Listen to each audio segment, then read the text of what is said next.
Hi everyone, Olivia Reiner here for Packers News, joined by Tom Silverstein.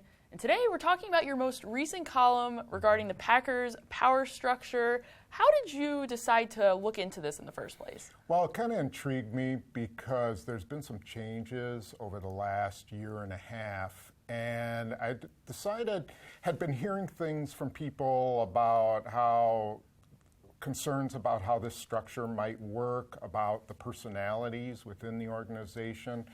And I decided to just start talking to as many people as I could who I knew were either had been involved with the Packers, are involved, or had some connection to them. And I just wanted to find out what the inner workings were and what people thought of how things were going. So I went out and just started talking to people about it.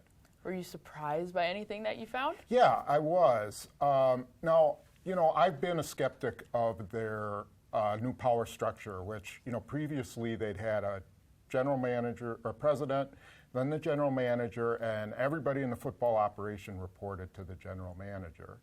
Well, Mark Murphy has changed that and made it so that it's president, and then it's general manager, executive vice president, football operations, and head coach report to him.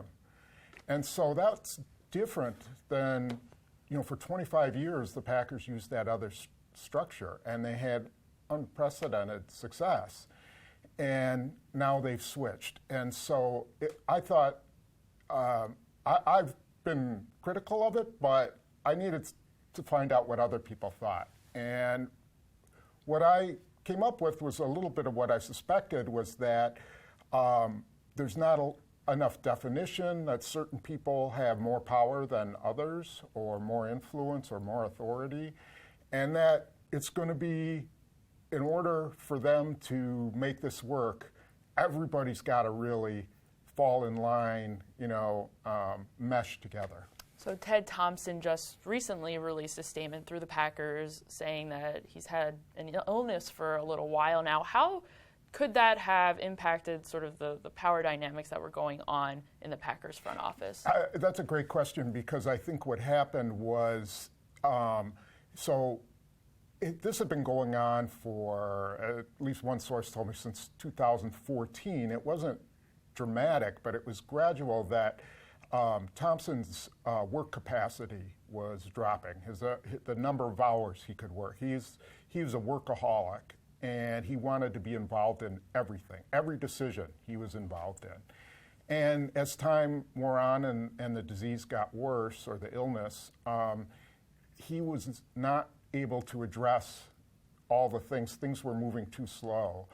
And finally, at the end, in 2017, Murphy decided to make a change. And the whole story after that is sort of a power struggle and how it wound up being into this structure. And it had to do with Mike McCarthy, it had to do with Brian Gutekunst, it had to do with Russ Ball, who's a key figure in this, and now has, from what I have been able to see, has a considerable amount of power within the organization. So how might that hierarchy, what you found, impact the Packers this upcoming season and going forward? Yeah, so what it resulted in was the hiring or the firing of McCarthy and the hiring of Matt LaFleur. And, for all intents and purposes, this is Murphy's hire. And this is critical. He hired a young guy with very little experience.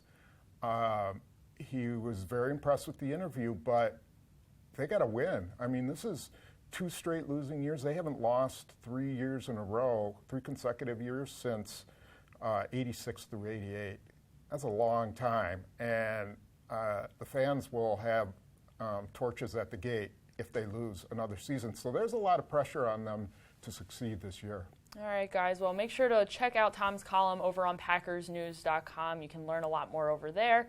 Make sure you're following us on social media as well for more updates and stories. Thank you so much for joining us. We'll see you next time.